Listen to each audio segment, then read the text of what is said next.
Hey everybody, this is Max Passa. This is my 1993 Whirlpool washing machine. It's direct drive. We had this washing machine since March 1993. It still runs.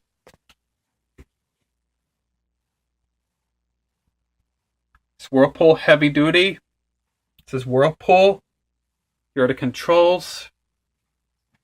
It's the timer. It's the temperature selector switch. And this is the water level switch. And these are the screws on the end caps of the control panel.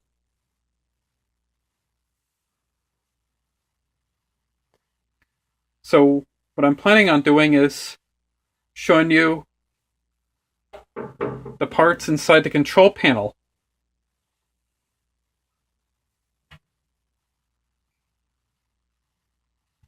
So I'm going to open the control panel. So I got the control panel open on the washing machine. Yeah, the screw on the left is for the left end cap. The screw on the right is for the right end cap. And here's the open control panel. So the wiring.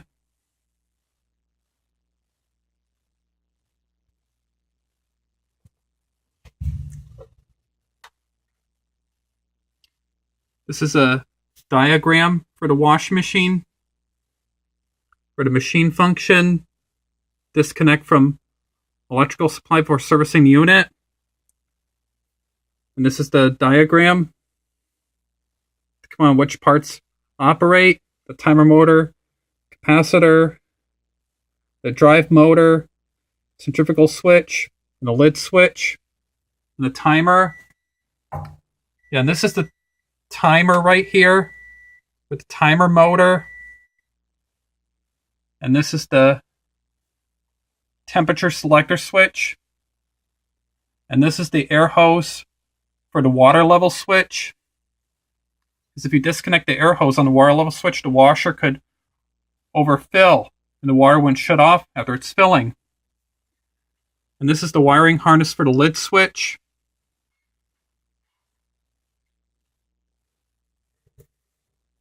And these are the clips to open the cabinet housing. Yeah, you know, these clips are to remove for pulling out the cabinet housing for servicing. You just remove those clips.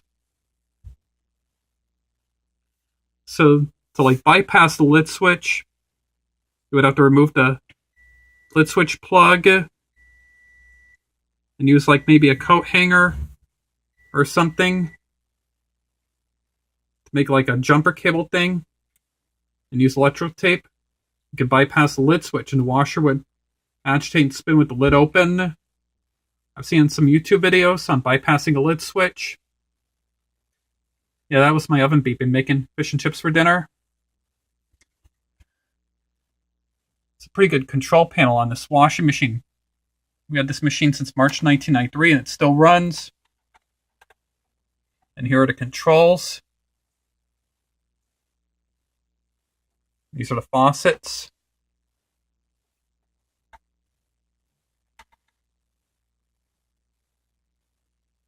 Here's the chart. Part number is 3355-910. So I better deal with my oven. So I should close the control. So I already closed the control panel. So the reason why the Whirlpool built direct drive washers are way better than the new belt drives is because it has the mechanical controls. You have the mechanical timer. And on the new belt drives it has the cycle selector and it's electronic. And it has a cycle status bar on the bottom with the play pause button push to start. And it has the lid lock. Now, these new machines are a piece of shit because they take an hour to run a load of clothes. Has to go through sensing. But on this washing machine, to start the washer or start a cycle, you just turn a knob clockwise And then you pull it out to start, and it fills the tub right away. And the direct drive washers are easy to repair, and they last for quite a long time. The new belt drives, they don't last that long. That includes like Whirlpool and Kenmore and KitchenAid.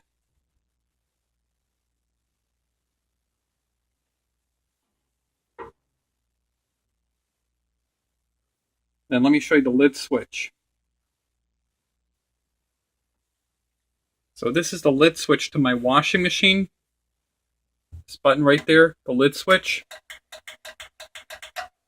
And then there's the tab for the lid, the pin. And when you close the lid, hear a clicking sound. The switch is working. And when you don't hear a clicking sound, the switch might be faulty or defective. And these are the screws for the lid switch, so I'm not going to mess with the lid switch. I don't want to fuck it up. Because I've done work on this washing machine, replaced the agitator a couple times, and replaced the hoses. And then we had a service technician replace the pump on our washing machine when it was making a high-pitched squealing noise. And this is a video of my Whirlpool direct drive washing machine. Max Passa, thanks for watching. Bye.